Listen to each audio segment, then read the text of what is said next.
Era una mañana gélida en una curva solitaria del río Jarama. Un pescador anciano con la piel curtida por décadas de sol y viento, recogía su red como cualquier otro día. Se llamaba Ramiro. Pero antes de que la red saliera completamente del agua, un olor pútrido y penetrante le asaltó las fosas nasales. Un hedor que erizaba el vello de la nuca. El agua turbia, que hasta entonces fluía mansa, se agitó de repente en un suave remolino. Y de entre los juncos y el musgo emergió la silueta de un cuerpo flotando. La cabeza ladeada, la piel desprendiéndose, la ropa empapada de lodo. El cuerpo se mecía a la deriva, como si acabara de ser arrastrado por la oscuridad de la noche. No había cartera, ni móvil, ni documento de identidad. Solo el cadáver de un hombre que a todas luces había sido golpeado, arrastrado y luego arrojado al río. Como si las aguas del Jarama pudieran tragarse todos los pecados de la humanidad. Ramiro retrocedió varios pasos, con las manos temblando. Sabía que el cuerpo que flotaba ante él no era el de un ahogado accidental. Alguien lo había matado y había intentado sepultar la verdad en el lecho fangoso del Jarama. A principios de marzo del año 2023, en un pequeño pueblo blanco de la Sierra de Jaén llamado Cazorla, vivía un hombre llamado Javier Gutiérrez. A sus 33 años, era un albañil conocido por su carácter reservado y su aversión a las discusiones. Su cuerpo era enjuto, la piel tostada por el sol andaluz y las manos cubiertas de callos que contaban la historia de su oficio. Cada día trabajaba de sol a sol, cargando sacos de cemento, mezclando arena o trepando por los andamios de alguna obra. Lo único que aliviaba el peso de su vida era la risa de su hijo y las breves videollamadas con su esposa, Elena Vargas, que trabajaba lejos, en una fábrica de Getafe, a las afueras de Madrid. Se habían casado jóvenes y tenían un niño de 5 años que vivía con su abuela. Su pequeña casa en el pueblo era humilde, con las paredes aún de ladrillo visto en algunas partes y un tejado de tejas viejas que a menudo goteaba con las lluvias fuertes. Javier no era rico, pero sentía un profundo orgullo de ser un hombre que mantenía a su familia con el sudor de su frente.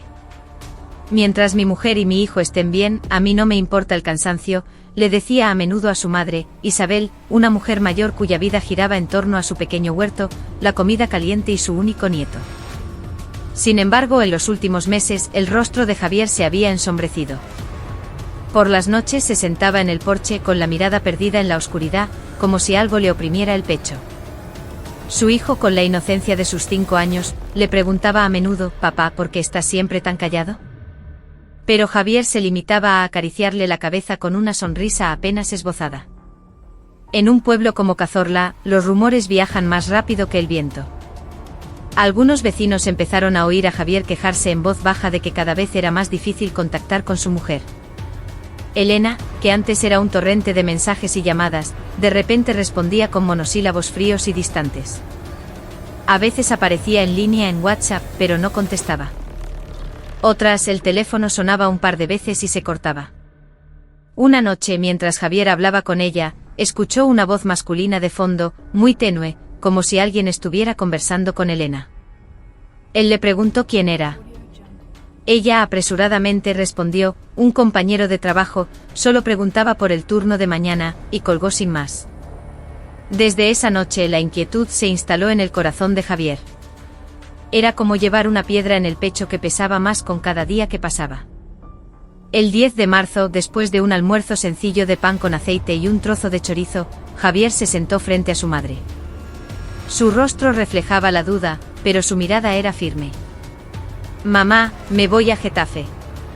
Isabel se giró bruscamente, dejando a un lado las patatas que estaba pelando. «¿Qué ocurre? ¿Elena está enferma?». Javier negó con la cabeza lentamente. «No lo sé. Quiero verla. Hablar con ella cara a cara. Si es verdad que hay otro, me traigo al niño de vuelta y que ella haga su vida». El tono grave de su voz dejó a Isabel sin aliento. Intuyó que había algo mucho más oscuro de lo que su hijo le contaba. Pero como madre, sabía que había problemas de pareja que solo el marido y la mujer podían resolver.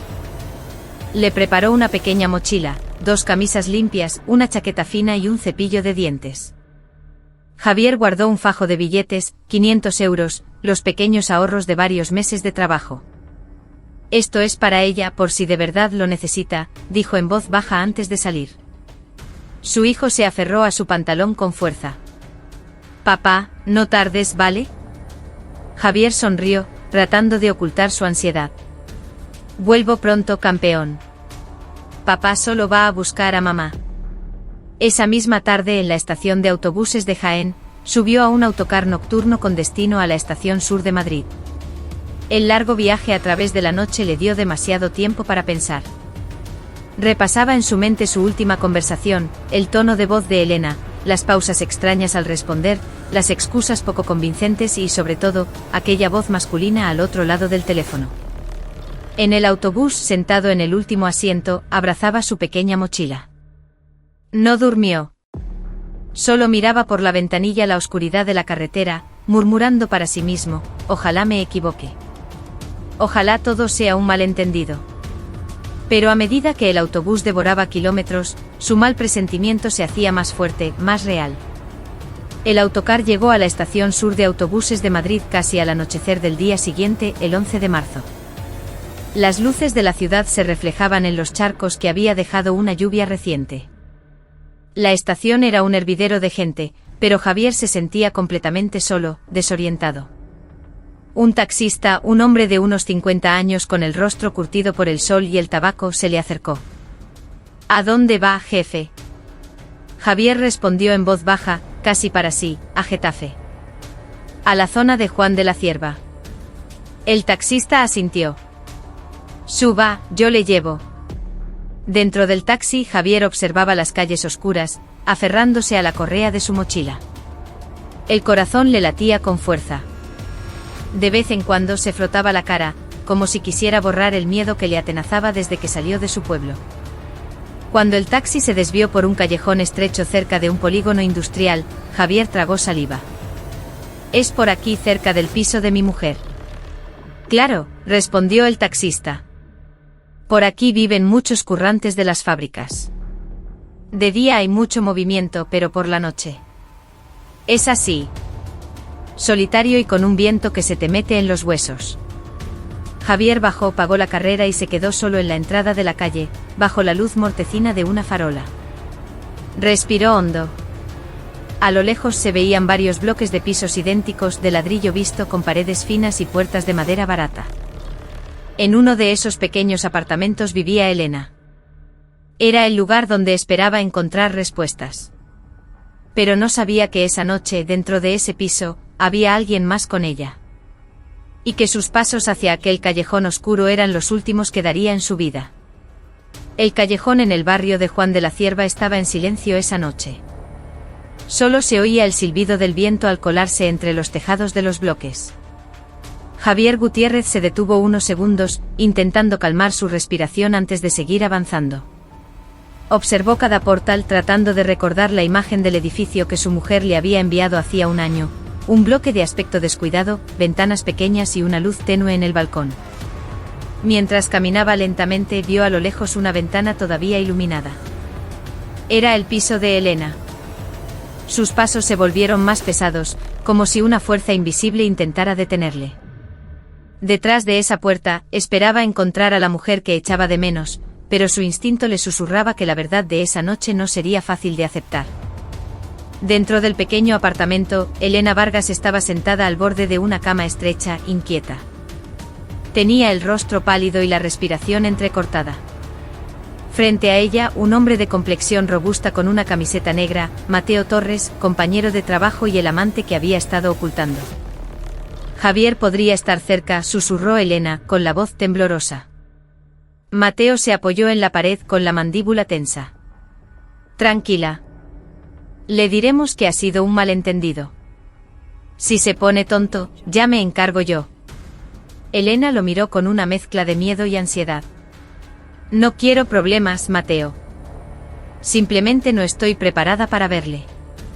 Mateo se limitó a asentir, pero en su mirada se adivinaba que no tenía intención de dejar que la situación se resolviera pacíficamente. Fuera, Javier se acercó a la puerta. A unos metros creyó oír algo, una voz de hombre. La sangre se le heló en las venas. Llamó a la puerta una vez, 2 veces. Elena, soy yo, Javier. Silencio. Luego oyó el sonido de pasos apresurados en el interior. La puerta se abrió una rendija y a través de ella, Javier vio el rostro de Elena.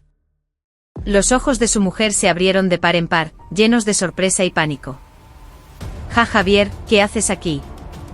He venido porque no coges el teléfono, la interrumpió Javier, con la voz baja pero temblorosa. ¿Puedo pasar? Elena tragó saliva. Ahora no puedo. Estoy cansada. Hablamos mañana. Sin embargo, antes de que Javier pudiera responder, la puerta se abrió un poco más y Mateo apareció detrás de Elena. Sus miradas se cruzaron. De repente el rellano pareció encogerse. El aire se volvió más frío. ¿Y este quién es?, preguntó Javier con la voz ronca. Mateo esbozó una sonrisa helada. Un compañero de trabajo. ¿Algún problema? Elena desvió la mirada, evitando los ojos de su marido. Una punzada de dolor atravesó el pecho de Javier. Apretó los puños no de rabia, sino de una decepción demasiado profunda para expresarla con palabras. He venido desde Jaén solo para hablar. Si pasa algo, quiero oírlo de tu boca. Elena permaneció en silencio. Entonces Mateo dio un paso al frente, interponiéndose entre ellos. Ya te ha dicho que está cansada. Vete a tu casa. Javier lo miró fijamente. Esto es un asunto de familia. Tú no te metas. Esa frase hizo que Mateo se acercara más rápido de lo que Javier esperaba. La mano de Mateo empujó el pecho de Javier con una fuerza brutal, haciéndole trastabillar hacia atrás. El golpe sordo de su cuerpo contra la pared del pasillo resonó con claridad. Mateo, gritó Elena en voz baja, aterrada de que los vecinos pudieran oírles. Pero Javier se reincorporó de inmediato con el rostro enrojecido. Miró a Elena, sus ojos llenos de una herida mucho más profunda que el dolor físico. Elena, ¿entonces es verdad? Ella no respondió. Su silencio fue más cruel que cualquier palabra. Y fue ese silencio lo que envalentonó a Mateo. Tiró de Elena hacia atrás, como si la apartara de su marido. Ella ya no te necesita, dijo Mateo con un tono desafiante.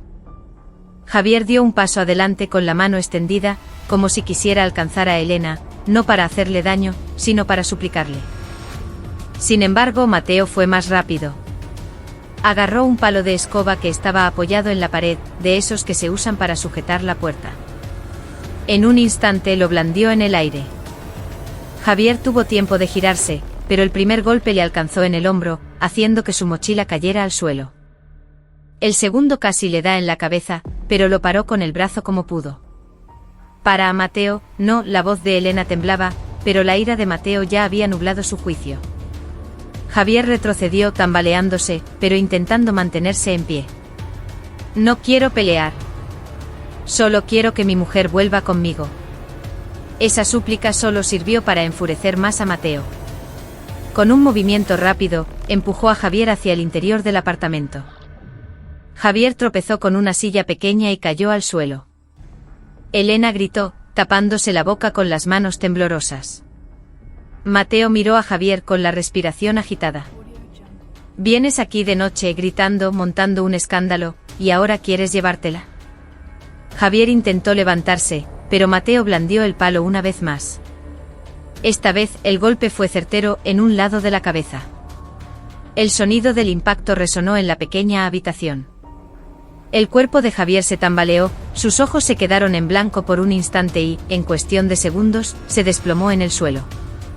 Elena contuvo el aliento. Su cuerpo se aflojó como si le hubieran quitado los huesos. Mateo, ¿qué has hecho? Mateo se quedó inmóvil, sujetando el palo ahora manchado de sangre. Su respiración era irregular. En el suelo Javier yacía de lado, sin moverse. El silencio que siguió fue mucho más aterrador que el sonido de los golpes. Porque en ese momento Elena y Mateo se dieron cuenta de una cosa: acababan de cruzar un punto de no retorno. El pequeño apartamento se convirtió de repente en un espacio vacío y silencioso. No se oía nada más que la respiración jadeante de Mateo Torres y los latidos del corazón de Elena Vargas, que retumbaban en sus oídos.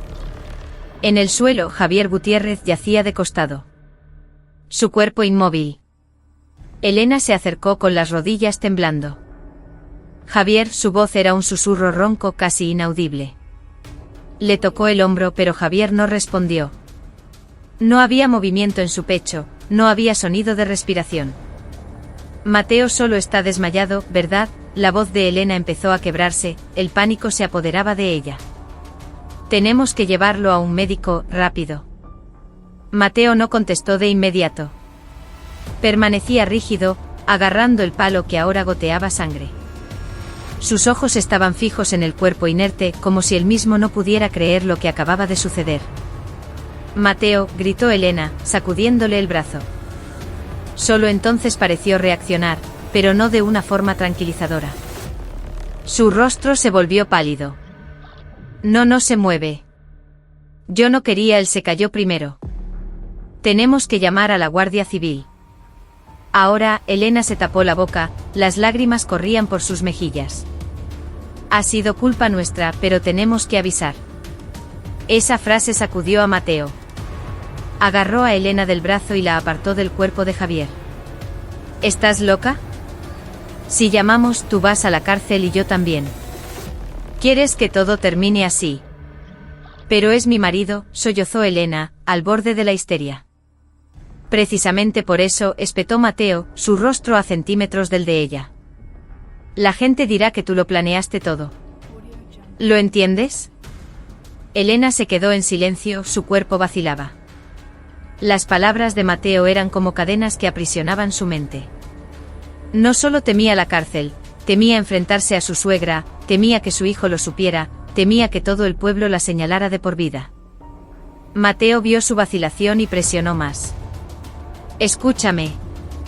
Ahora mismo, tenemos que limpiar este sitio. Sin ruidos, sin testigos. Los vecinos solo habrán oído un pequeño altercado. Hacemos esto juntos, o los dos estamos acabados. Elena se cubrió el rostro, pero luego, muy lentamente, asintió. Una decisión que enterró el último resquicio de conciencia que le quedaba. Mateo se movió con rapidez.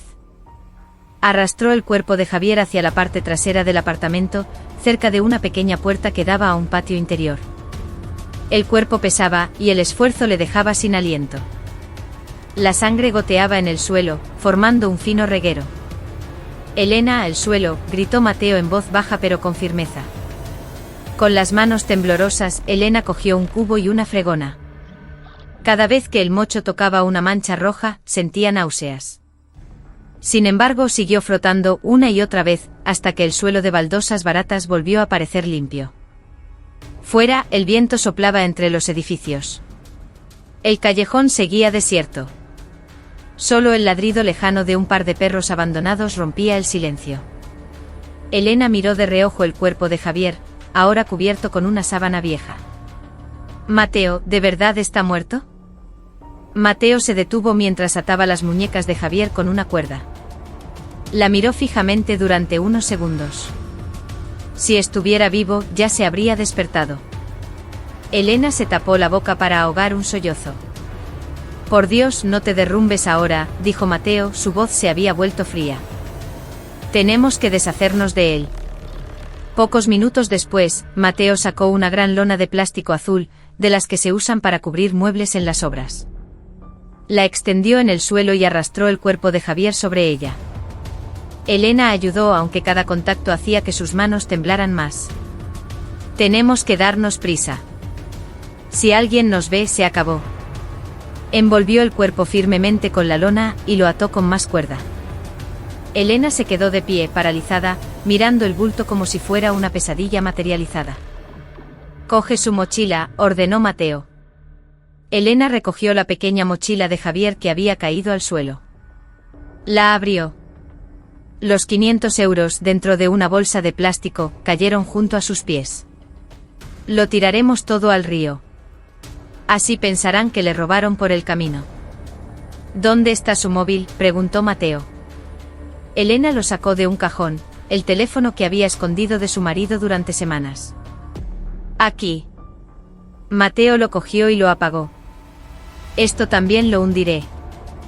Cuando el reloj marcaba casi las 11 de la noche, Mateo cargó el bulto que contenía el cuerpo de Javier sobre el hombro y lo llevó hasta su vieja furgoneta aparcada en la calle. Elena abrió la puerta, conteniendo la respiración, aterrorizada de que algún vecino saliera. El callejón estaba completamente desierto. Mateo arrancó el motor con cuidado. El sonido ronco del escape rompió el silencio. Mientras la furgoneta se alejaba, Elena se quedó en la puerta, con la mano en el pecho, una mezcla de miedo, arrepentimiento y vacío. No salgas de casa, le había dicho Mateo. Mañana vas a trabajar como si nada. Ella solo había asentido.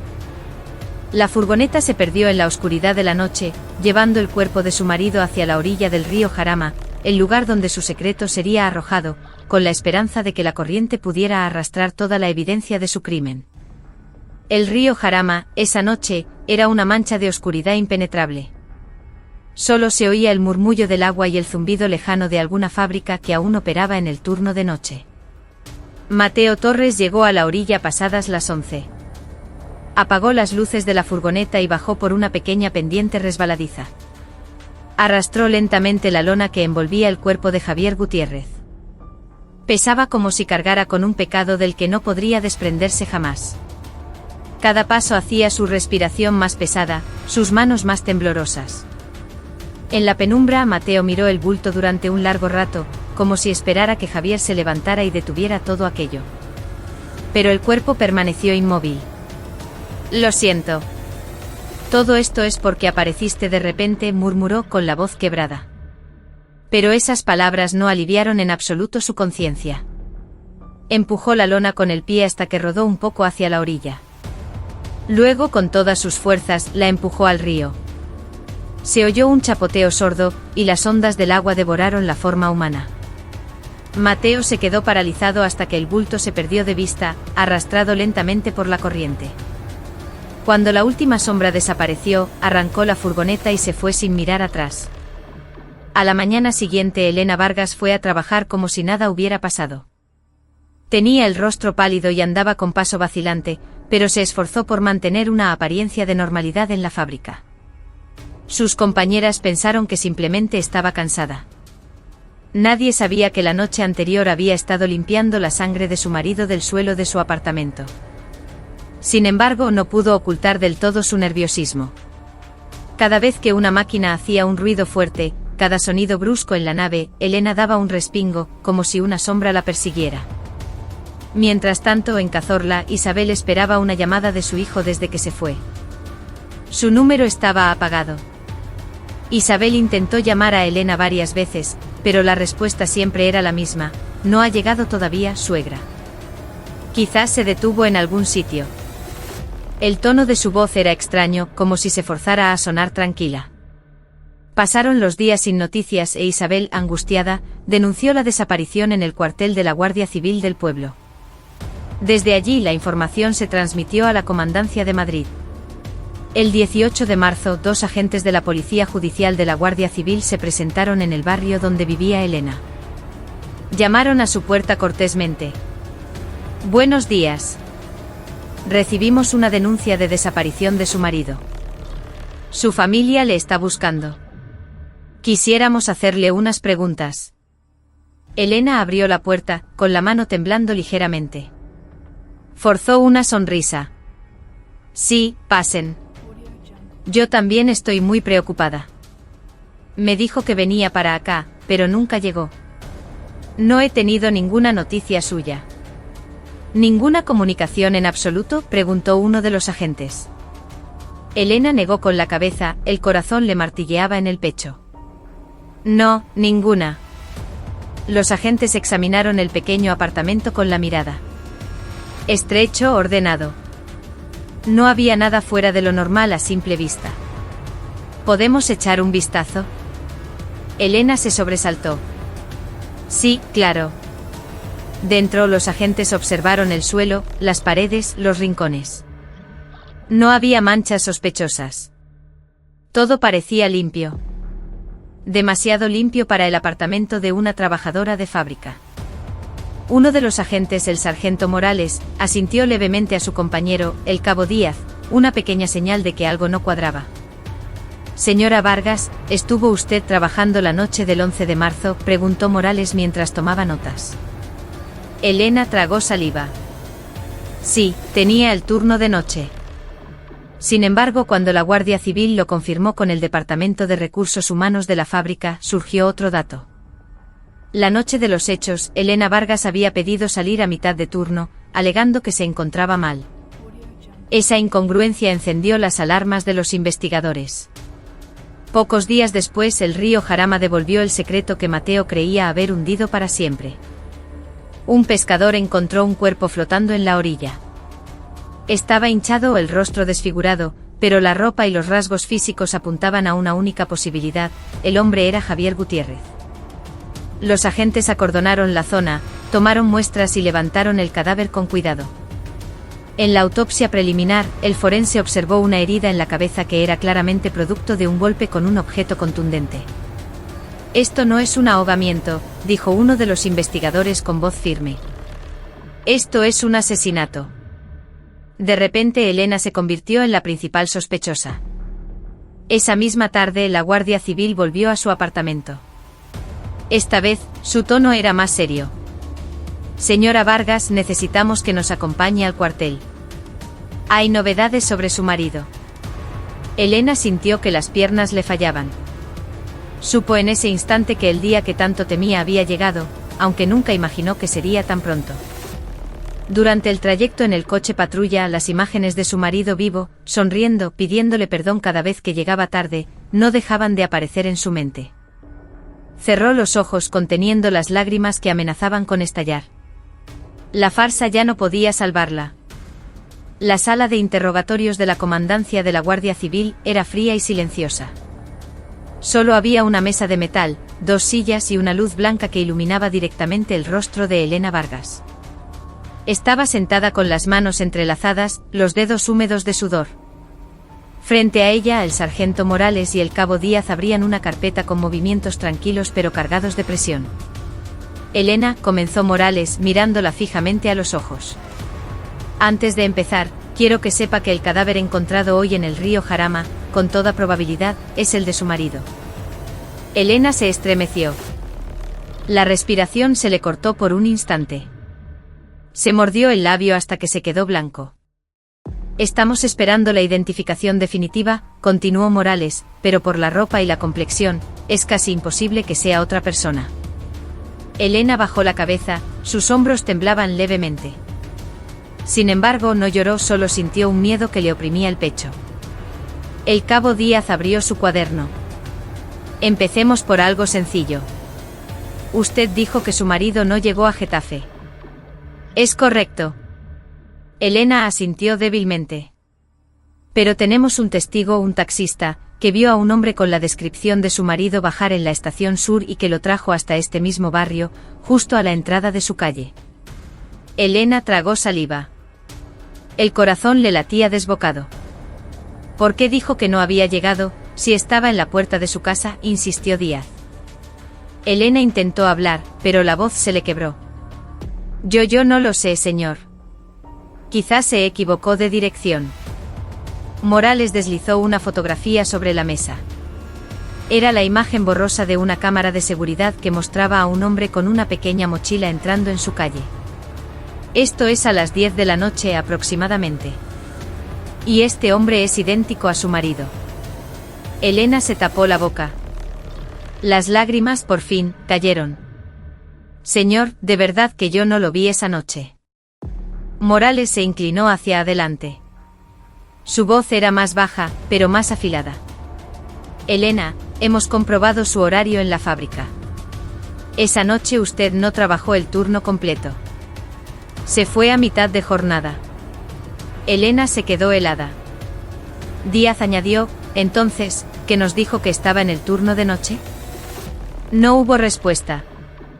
Solo el rostro de Elena, cada vez más pálido, y su respiración, cada vez más agitada. Morales dio el siguiente paso. Sacó un sobre grande de color marrón y lo dejó sobre la mesa. Elena lo miró con pánico, como si supiera lo que iba a salir de él. Elena, te es el informe preliminar de la autopsia. Sacó 2 fotografías.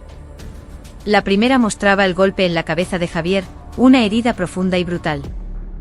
La segunda, marcas de arrastre en el cuerpo que no dejaban lugar a dudas de que no había sido un accidente. Elena se cubrió la cara con las manos. No, por favor, no me enseñe más. Morales permaneció en silencio unos segundos. Observó el lenguaje corporal de Elena y vio las grietas que empezaban a aparecer en su coraza. Luego dijo en voz muy baja, él no se ahogó, Elena. Le golpearon con fuerza. 2 veces. Una de ellas fue mortal. El cuerpo de Elena se derrumbó como si ya no tuviera huesos que la sostuvieran. Las manos que había mantenido apretadas ahora colgaban inertes a los lados. Díaz abrió otra página de su informe. También hemos hablado con los vecinos. Oyeron una discusión en su casa la noche del 11. La voz de un hombre enfadado, el sonido de un objeto golpeando algo con fuerza. Elena temblaba cada vez más. Su mirada estaba perdida. Y una cosa más, dijo Díaz. Hemos encontrado restos de sangre en las juntas de las baldosas de su cocina. Invisibles a simple vista, pero el luminol ha revelado que es sangre humana. Elena miró a los 2 agentes como alguien que ha perdido toda defensa. Morales se reclinó en su silla y dijo, Elena, es mejor que sea sincera ahora. ¿Quién estaba en su casa esa noche con usted? Un largo silencio se apoderó de la sala. Un silencio que cortaba, que se convertía en la prueba de que Elena estaba librando una batalla interna, salvarse a sí misma o aferrarse a una mentira que se desmoronaría tarde o temprano. Unos segundos después, su cuerpo se sacudió violentamente. Sus labios temblaban, queriendo hablar pero sin atreverse. Elena, repitió Morales con suavidad. Sabemos que no estaba sola. Y finalmente las lágrimas cayeron de nuevo, su pecho subía y bajaba rápidamente. Se abrazó a sí misma, queriendo protegerse de un frío que la invadía. Con una voz rota, casi inaudible, susurró, Mateo. Mateo estaba en casa esa noche. Los 2 agentes se miraron. Esa era la primera fisura. Y a partir de ahí, el escudo de mentiras de Elena se haría añicos. La sala de interrogatorios parecía haberse encogido. El aire era más pesado que nunca. Elena Lestari estaba sentada con el cuerpo encorvado, las manos entrelazadas con fuerza frente a ella. El sargento Morales y el cabo Díaz abrieron de nuevo la carpeta, sus miradas serias. Elena, dijo Morales lentamente pero con firmeza. Ya sabemos que Mateo Torres estaba en su casa la noche del 11 de marzo. Queremos que nos cuente directamente qué fue lo que ocurrió en realidad.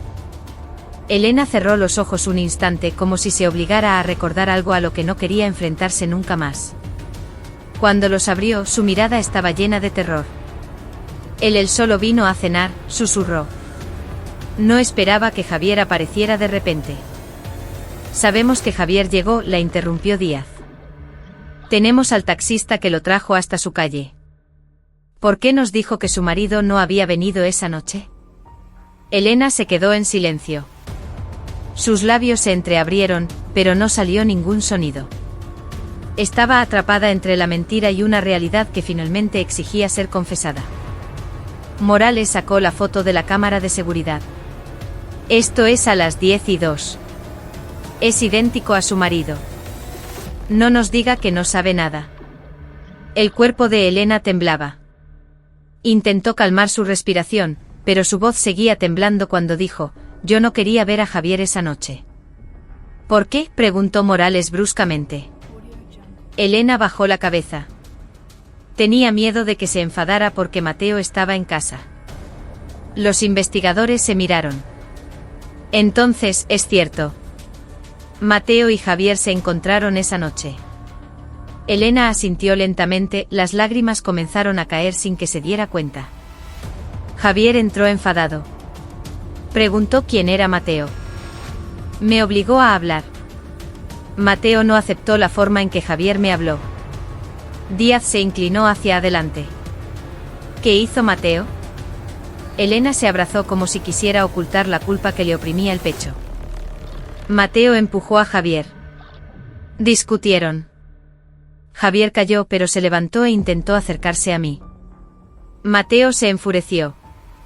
¿Mateo golpeó a su marido?, preguntó Morales sin rodeos. Elena asintió muy despacio como si esa confesión le desgarrara los pulmones. Le golpeó una vez en el hombro con el palo de la escoba. Javier cayó sobre una silla. Yo grité.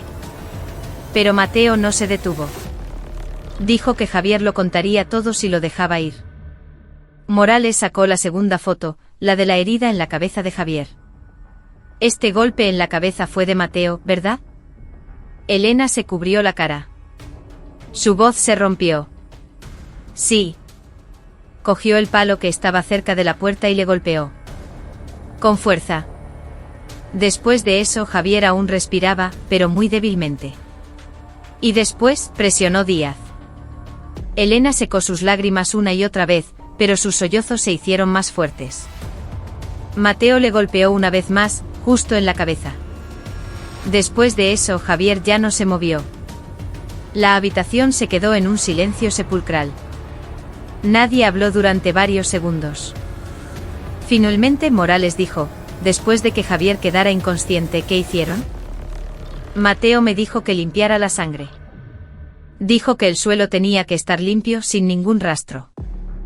Arrastró el cuerpo de Javier al patio. Lo envolvimos con una lona de plástico. La voz de Elena temblaba cada vez más. Yo ayudé a atarlo. No sabía qué hacer. Solo hice lo que Mateo me dijo. ¿Fue Mateo quien llevó el cuerpo al río Jarama? Sí, se fue sobre las 11 de la noche con el cuerpo en la furgoneta. Me dijo que me quedara en casa y que al día siguiente fuera a trabajar como si nada. Morales cerró la carpeta con un gesto decidido. Elena Vargas, ¿es usted consciente de que acaba de admitir su participación en la ocultación de un asesinato? Elena asintió débilmente. Sí lo sé, señor. Ahora una última pregunta, dijo Morales. ¿Dónde está Mateo? Elena se secó las lágrimas. Desapareció desde ayer. No ha ido a trabajar, no contesta a los mensajes. Creo que ha huido. Morales se levantó. Vamos a encontrarlo. En aquella pequeña habitación, el rostro de Elena se congeló. Sabía que en cuanto atraparan a Mateo, toda la verdad saldría a la luz, sin que ella pudiera ocultarla nunca más. En cuanto se registró la confesión de Elena, la unidad de policía judicial de la Guardia Civil organizó una reunión de urgencia. El nombre de Mateo Torres entró oficialmente en la lista de personas en busca y captura. Se vigilaron todas las salidas de la Comunidad de Madrid, estaciones de tren, de autobuses, áreas de servicio. Se revisaron los últimos domicilios conocidos de Mateo, e incluso los bares que solía frecuentar. En cuestión de horas, su fotografía se distribuyó a todas las patrullas. La caza había comenzado. Mientras tanto, Mateo ya sentía el cerco cerrarse antes de que la Guardia Civil se moviera. Cuando supo que habían llamado a Elena para un segundo interrogatorio, se puso nervioso. Vendió su móvil en una tienda de segunda mano por 4 duros y abandonó su piso sin dejar rastro. Esa tarde deambulaba por los alrededores de la estación de Atocha, con el pelo oculto bajo una gorra negra y el rostro cubierto de sudor frío. Solo tenía una idea en la cabeza: huir de Madrid lo antes posible. Sin embargo, su comportamiento nervioso llamó la atención de un vigilante de seguridad que reconoció su cara por la foto que circulaba en los grupos de alerta ciudadana. Ese de ahí se parece al tipo que busca la Guardia Civil, le susurró a un agente de la Policía Nacional que estaba de patrulla. Cuando el agente se giró para mirarlo, Mateo apartó la vista bruscamente y caminó rápido hacia las vías del tren. La sospecha se confirmó al instante. Unos minutos después, 2 agentes de Paisano se acercaron a él lentamente, fingiendo inspeccionar la zona, pero con la mirada fija en los movimientos de Mateo.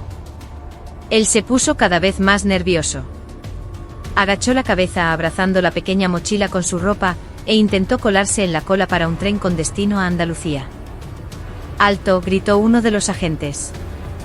Mateo se sobresaltó, se dio la vuelta y echó a correr hacia un pasillo estrecho entre los andenes. El grito de la gente rompió el bullicio de la estación. «Policía, no corra». Mateo chocó con un vendedor ambulante, casi cayó al suelo, pero siguió corriendo. Le faltaba el aire, el sudor le empapaba la cara. Sabía que si lo atrapaban, todo habría terminado. Varias patrullas se unieron a la persecución. El pánico hizo que Mateo saltara temerariamente por encima de una pila de cajas de plástico, adentrándose en un pasillo trasero oscuro que olía a gasoil. Pero cuando intentó salir a la calle, un coche patrulla ya le cortaba el paso. Mateo Torres, manos arriba. Intentó darse la vuelta, pero por detrás, un agente lo placó tirándolo al suelo. Su mochila salió volando. Mateo se resistió gritando: «Yo no he hecho nada». Fue Elena quien empezó todo. La mano de un agente le presionó la espalda mientras otro le ponía las esposas. «Cállate y ven con nosotros». Mateo siguió intentando zafarse, pero su fuerza no era comparable. Unos segundos después, lo metieron en el coche patrulla, con el rostro pálido y aterrorizado. La gente empezó a arremolinarse, los susurros se extendieron rápidamente. «Es el que mató al marido de la otra. Normal que huyera, parece un delincuente». Mateo agachó la cabeza, intentando evitar sus miradas. De camino a la comandancia, finalmente se quedó en silencio. Su respiración era irregular.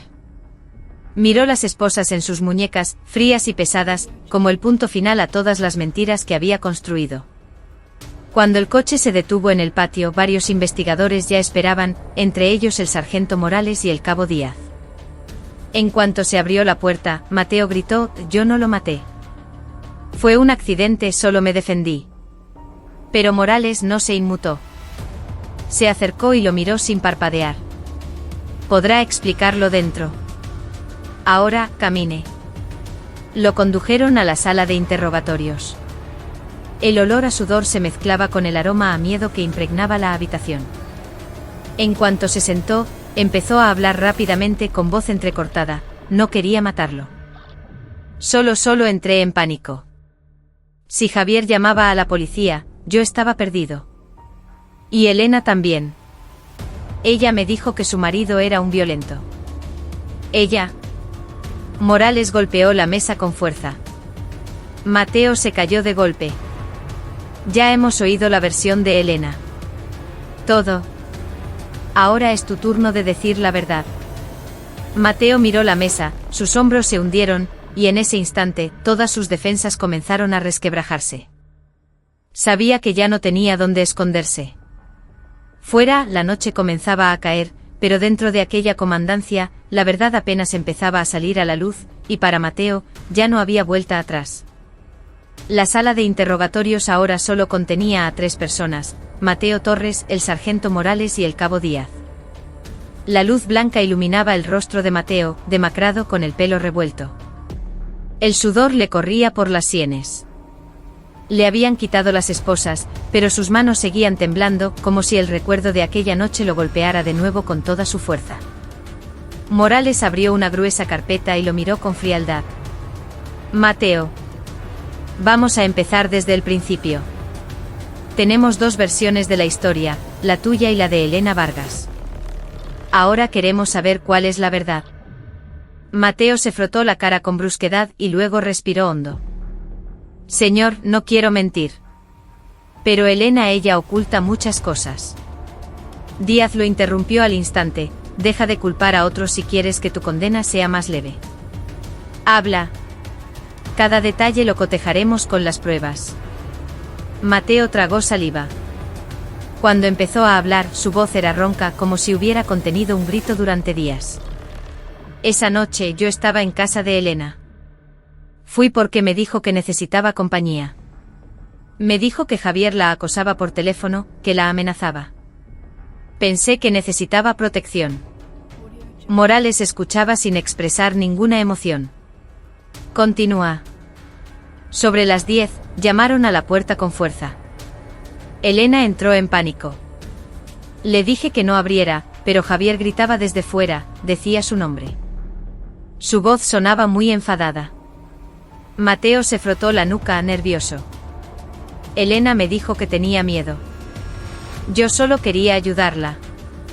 Cuando abrió la puerta, Javier la empujó y se vino hacia mí. Quiso pegarme primero. ¿Así que te defendiste?, preguntó Díaz. Sí, señor. Me agarró del cuello de la camisa. Nos empujamos. Yo no quería pelear, pero él se cayó contra una silla y se levantó de nuevo. Tenía la cara roja. Me dijo que era un destructor de hogares. Su voz empezó a flaquear. Cogí el palo de la escoba solo para asustarlo. Le dije que se fuera, pero él se acercó más. Morales lo miró fijamente. ¿Y le golpeaste? Mateo cerró los ojos. Sí. Le di una vez en el hombro. Se cayó de nuevo. Pensé que se había acabado. Entonces, ¿por qué hubo un segundo golpe en la cabeza?, presionó Díaz. Mateo guardó silencio. Tic-tac. El sonido del reloj en la pared era lo único que se oía. Finalmente abrió los ojos, rojos y húmedos. Porque iba a levantarse otra vez. Iba a coger su móvil. Si llamaba a la Guardia Civil, yo estaba acabado, señor. No pensé con claridad.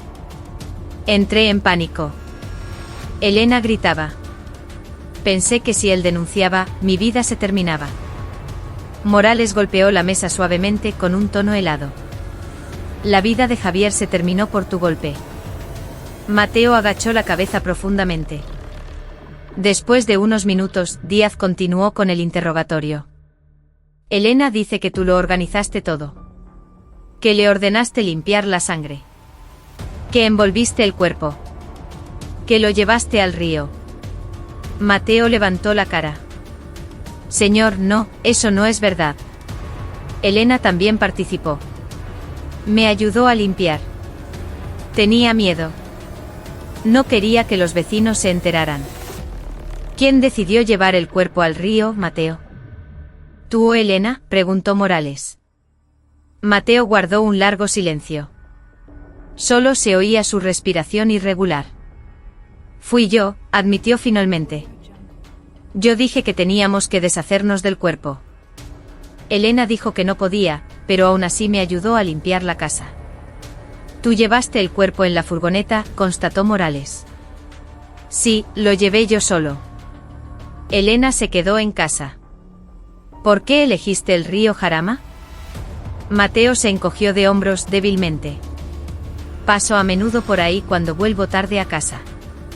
Es un sitio solitario.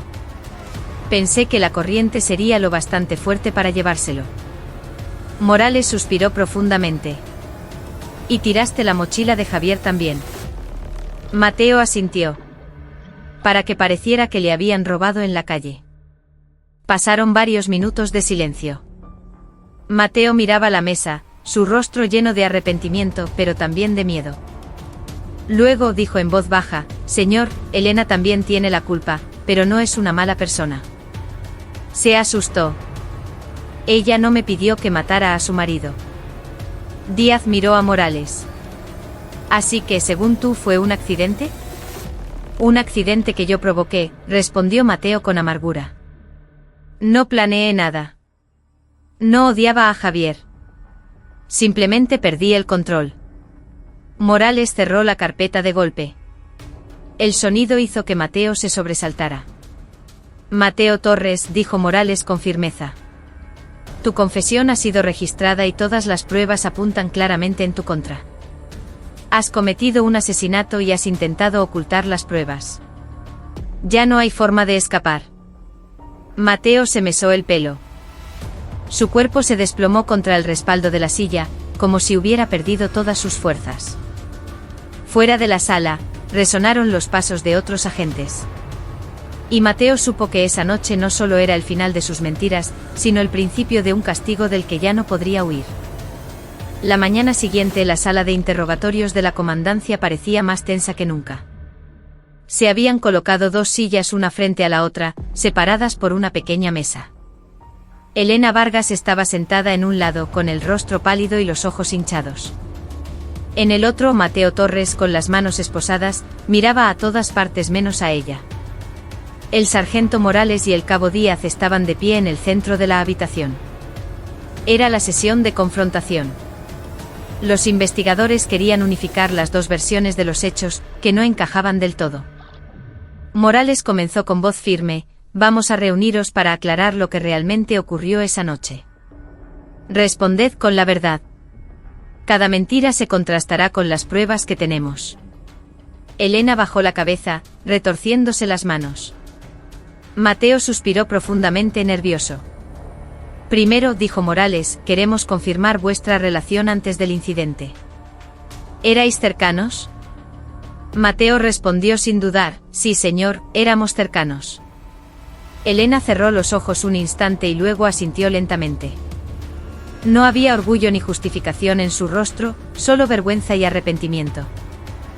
Díaz tomó notas y continuó: «Ahora, la parte importante. ¿Qué ocurrió cuando Javier llegó al apartamento?». Mateo se apresuró a hablar, como si quisiera controlar el relato. Se puso como un loco. Empujó la puerta y se abalanzó sobre mí. Quiso pegarme primero. Elena levantó la cabeza lentamente. Su mirada era débil, pero firme. «No fue así. Javier solo estaba sorprendido y enfadado al verte en mi casa. No te pegó primero». Mateo golpeó la mesa con las manos esposadas. «¿No viste cómo me agarraba del cuello de la camisa?». «No te agarró. Solo te preguntó qué hacías allí». La voz de Elena se quebró, superada por el miedo y la presión. Morales golpeó la mesa con fuerza. «Basta. No os ataquéis». El silencio se apoderó de la sala. Morales cogió la foto de la herida en la cabeza de Javier y la puso sobre la mesa. «Sabemos cómo fue el golpe. Sabemos la fuerza que se empleó. Ahora queremos la versión real». Miró primero a Elena. «¿Viste a Mateo golpear a Javier?». Ella se secó una lágrima y asintió. «Sí». Mateo cogió el palo de la escoba que estaba cerca de la puerta y le dio en el hombro. Después le volvió a golpear. Mateo bajó la cabeza, pero luego dijo en voz baja: «Entré en pánico. Pensé que iba a coger el móvil y llamar a la policía». Morales asintió fríamente. Pero con ese segundo golpe, la vida de Javier se acabó. Mateo cerró los ojos con fuerza, soportando el peso de esa realidad. Díaz tomó el relevo. Después de que Javier cayera y no se moviera, ¿quién decidió limpiar la casa? Elena respondió rápidamente: «Mateo. Me ordenó que limpiara la sangre. Dijo que si no lo hacía, estábamos acabados los dos». Mateo miró a Elena con una expresión de decepción y rabia. «Tú también quisiste, Elena. No querías que los vecinos se enteraran». Morales levantó la mano para detener la discusión. «¿Y quién decidió llevar el cuerpo al río Jarama?». Mateo levantó la cara lentamente. Su voz era casi inaudible. «Fui yo, señor. Fue mi decisión». «¿Tú llevaste el cuerpo en la furgoneta?». «Sí». «¿Tú tiraste la mochila de la víctima?». «Sí», respondió Mateo con la cabeza gacha. Pasaron varios minutos de silencio. Todos sabían que lo peor ya se había dicho. Pero Díaz quería hacer una última pregunta.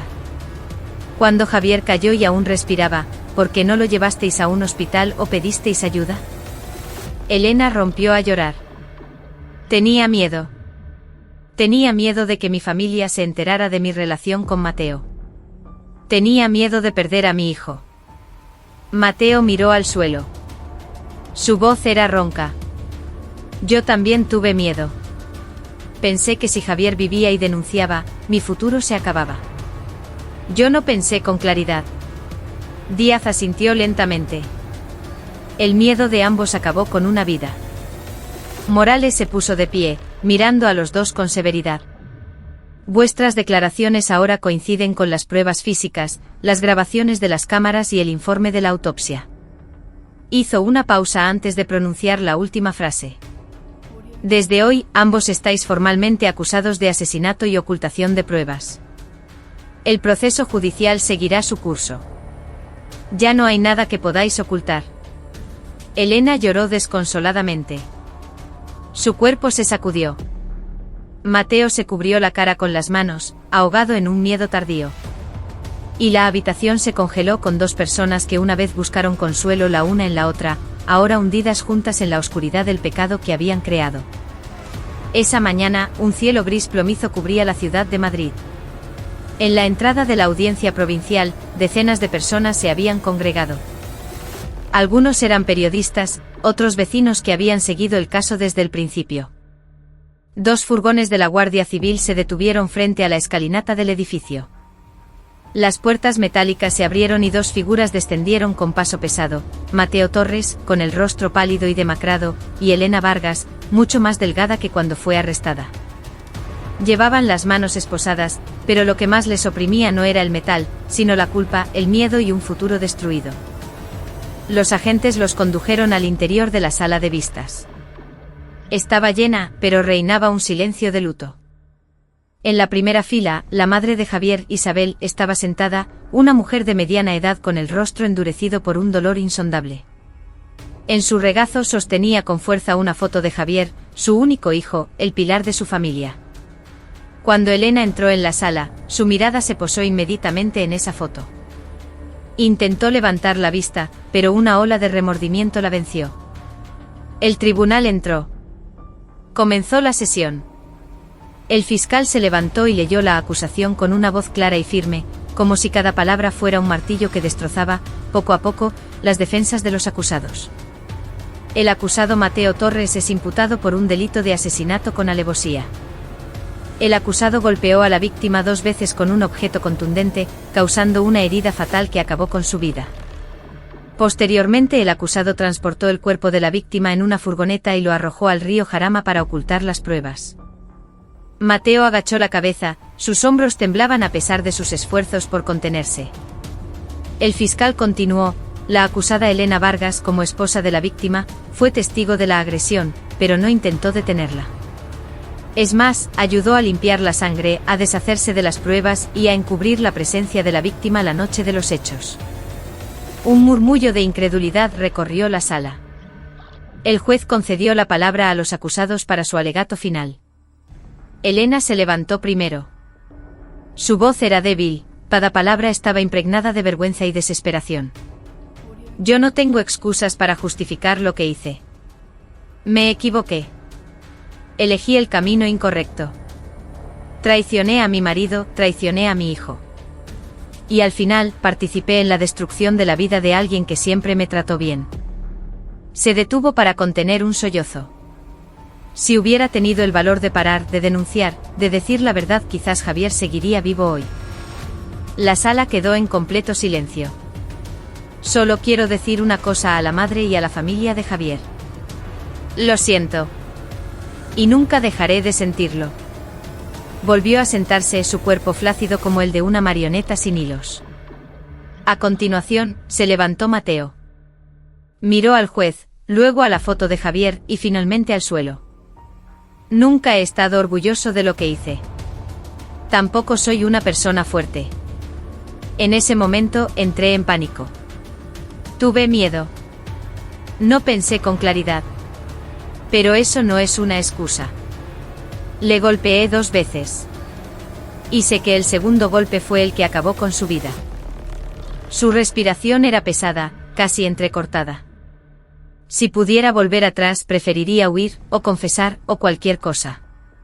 Pero elegí el camino más rápido para ocultar mi error.